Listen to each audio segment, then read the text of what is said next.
All right, now let's get a reaction from Dr. Muda Yusuf, CEO, Center for Promotion of Private Enterprises. Good morning, sir. Great to have you.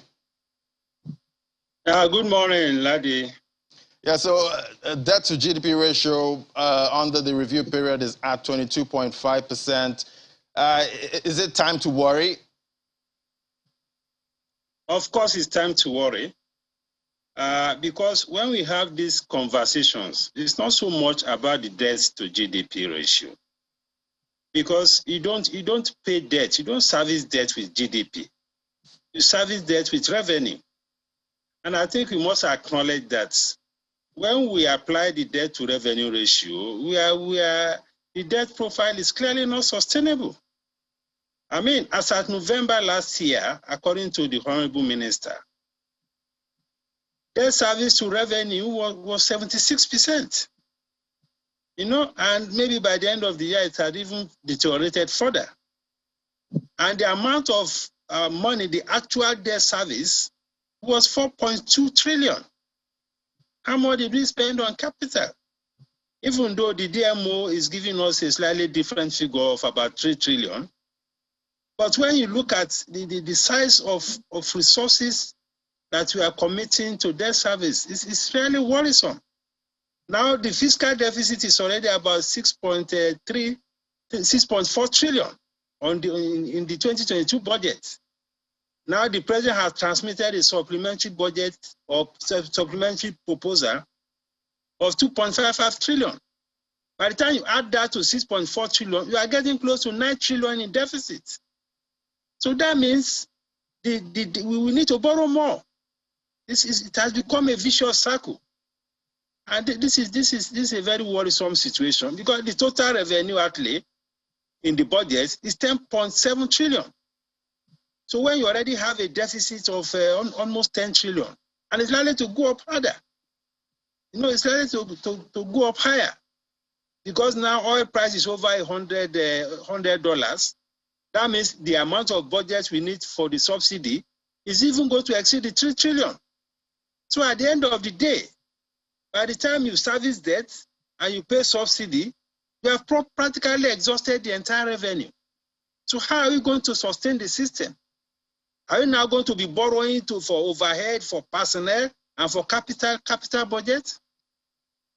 So it's really a very disturbing scenario, and I think we need to go back to the drawing board and see what we can do, both on the revenue side and on the expenditure side. Because there's so much talk about revenue, nobody's talking about how to cut expenditure. I don't agree that there's nothing we can do about expenditure. We need to cut down expenditure so that we don't fall into a debt trap. Because if the borrowing increases, a lot of fall back to the CBN to be financing these things, the situation becomes even more inflationary. The amount of interest that was paid on CBN debt as at November last year was 1.1 trillion. That is significant. The full picture of the indebtedness to CBN was not full, but it's not less than 10 trillion. By the time you add the indebted to CBN, you add the AMCON debt, right now, the total debt will be getting close to 55 trillion, which is far higher than what we are even being told now. So it's really the macroeconomic outlook. It's not looking good at all. All right, Dr. Muda, but very briefly now, what do you think can be done, you know, at this time, realistically, to, you know, bring down this debt stock? Well, there is very little because we are already committed to a lot of things. Things that need to be done, we have to take some time to crystallize. For instance, we have been talking about some critical reforms in the oil and gas sector, because again, part of the reasons we are in this mess is because of the shape of our oil and gas sector. That sector is putting a lot of pressure on the finances of government. It's putting a lot of pressure on our foreign reserves because we have mismanaged that sector. So we need to accelerate reforms in the oil and gas sector. First, to be able to get more revenue, to address the issues of policy, issues of regulation around the PIA and how we can activate it. Secondly, to address the issue of insecurity. Now, many oil-producing countries are smiling because they are reaping a lot of windfall from the current crisis. But we are here lamenting, which is a paradox as an oil-producing country. Secondly, we need to accelerate reforms to be able to refine locally.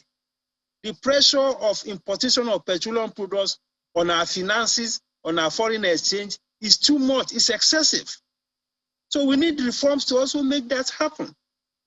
Then we need to deal with the issue of even the cost of the debt. Commercial debts are very expensive. I'm talking about this Euro bond. They are very expensive. And it contributes a lot to the escalation of the burden of debt. We should be looking more in the direction of concessionary debts. So these are some of the, and of course we need to look at our expenditure.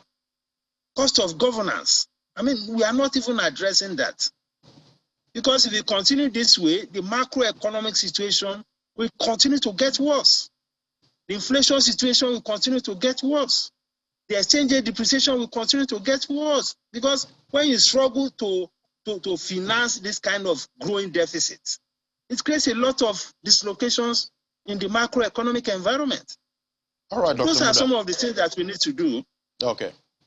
All right, Dr. Muda, and obviously borrowing, is getting more expensive with the Fed actually raising rates at this point. All right, Dr. Muda, thank you so much for coming on the show. CEO, Center for Promotion of Private Enterprises. Always great to have you on the program. Thank you.